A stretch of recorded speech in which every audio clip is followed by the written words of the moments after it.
जो होता है वो बहुत खतरनाक होता है। क्या करता है ये हार्ट में, क्या करता है, हार्ट अटैक का रिस्क बढ़ा देता है।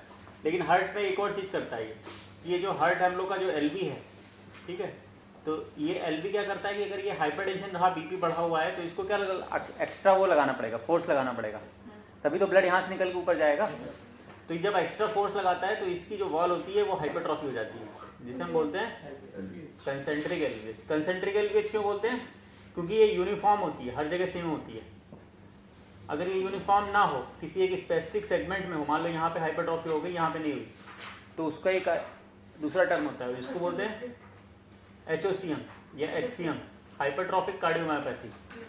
ठीक है, तो ये दोनों चीजें अलग अलग होती हैं। Concentric LVH because of hypertension होता है, और कंसेंट्रिक एलवीएच की वजह से क्या होगा कि पेशेंट को दिक्कत होती है, over a period of time patient को सांस लेने में दिक्कत होती है।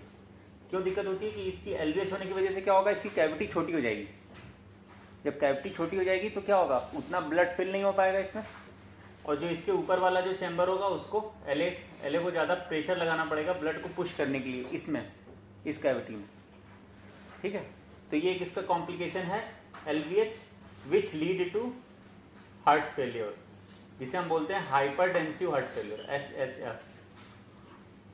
ठीक है, हाइपरटेंसिव हार्ट फेलियर। कुछ पेशेंट आए होंगे, देखे होंगे आप, जो इमरजेंसी में आते हैं, उनका बीपी देखा 190 180 और सांस फूलती रहती है, तो क्या करते हैं, तुरंत एंटीजी लगाते हैं, लैसिक्स देते हैं। क्यों? क्योंकि उनका बीपी की वजह से हार्ट फेल हो गया, बीपी की वजह से, तो उसको बोलते हैं हाइपरटेंसिव हार्ट फेलियर। ठीक है, तो ये कॉम्प्लिकेशन हो गया हाइपरटेंशन का। कॉम्प्लिकेशन का मतलब होता है कि over a long term of time वो बीमारी उस मरीज को क्या नुकसान पहुंचा रही है।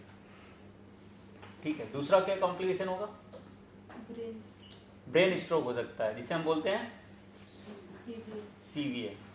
तो ये क्या होता है, सीवीए क्यों हो जाता है, ये हमारा ब्रेन है। ठीक है, तो ब्रेन को जो नसें सप्लाई करती हैं वो क्या होती हैं, बहुत पतली होती हैं, पतली होती है ना, क्योंकि ब्रेन तो बहुत मिलियंस ऑफ न्यूरॉन से मिलकर बना हुआ है। ब्रेन के अंदर कोई बैठा है नहीं, क्या है, न्यूरॉन्स ही तो हैं जो हम लोगों को सब सही हो गलत काम करा रहे हैं। अल्टीमेटली रिस्पॉन्सिबल कौन है, न्यूरॉन्स ही तो रिस्पॉन्सिबल है। अगर तुम किसी को अच्छा बोलते हो या खराब बोलते हो तो उसका सिग्नल कहाँ से आता है, ब्रेन से आता है, और ब्रेन में वो सिग्नल कहाँ से आता है, न्यूरॉन से आता है। तो ये न्यूरॉन्स ही अल्टीमेटली रिस्पॉन्सिबल है हर चीज के लिए।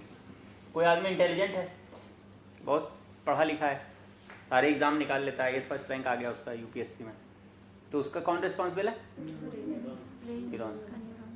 और ये न्यूरॉन स्ट्रॉन्ग कैसे बनते हैं,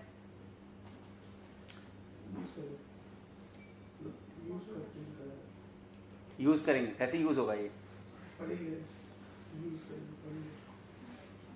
पढ़ने से स्ट्रॉन्ग हो जाएगा।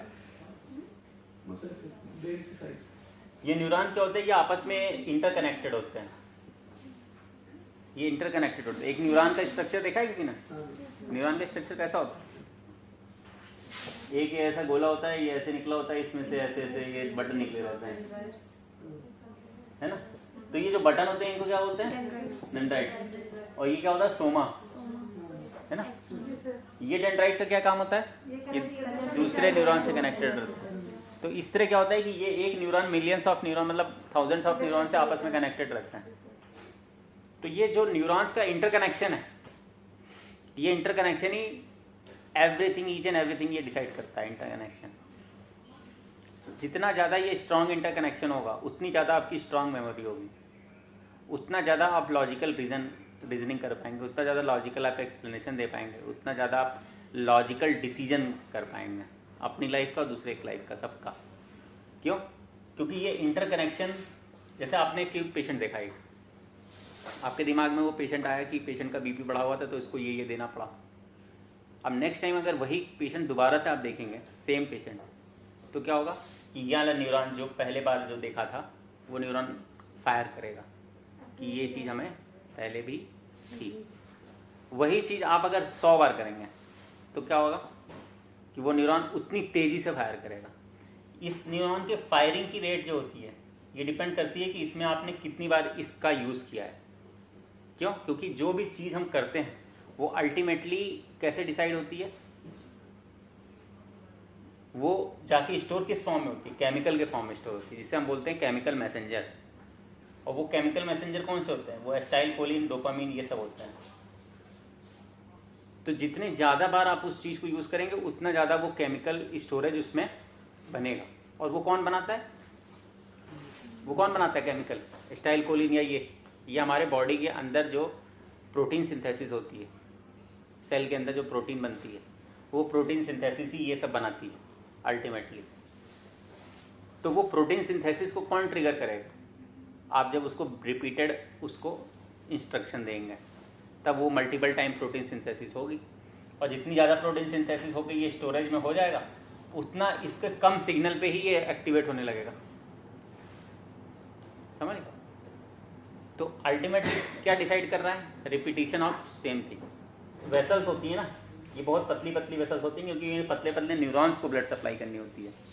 तो ये पतले पतले ब्लड वेसल्स में जब ब्लड का प्रेशर ज़्यादा रहेगा तो ये क्या होगा? रप्चर हो सकती है प्रेशर की वजह से। तो इसको बोलते हैं ब्रेन हेमरेज। ये कई बार क्या होता है कि इसमें क्लॉटिंग भी हो जाती है, तो उसको बोलते हैं इस्चेमिक स्ट्रोक। ठीक है। अभी सब क्रोनिक किडनी डिजीज। तो ये क्यों हो जाता है क्रोनिक किडनी डिजीज?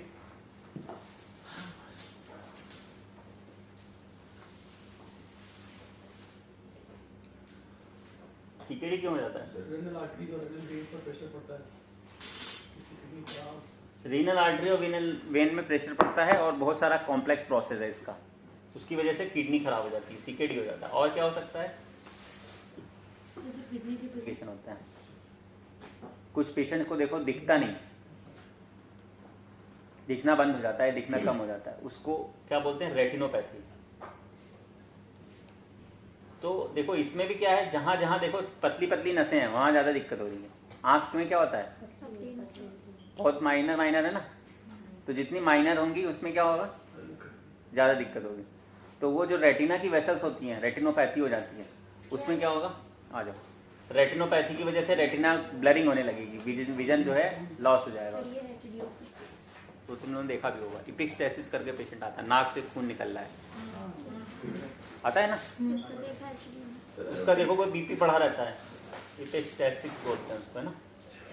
उसमें क्या होता है कि ब्लीडिंग, जो नेजल बोन्स है, नाक की जो पतली पतली नसें हैं, उसमें भी ब्लड प्रेशर बढ़ने की वजह से स्पॉन्टेनियस वो रप्चर हो जाती है, उनका बीपी कम करना पड़ता है और नाक के अंदर लगाना पड़ता है सब कुछ, ताकि ब्लड बाहर ना निकले। आउटिक डिसेक्शन भी हो सकता है ओवर लॉन्ग टर्म टाइम। तो और भी बहुत सारे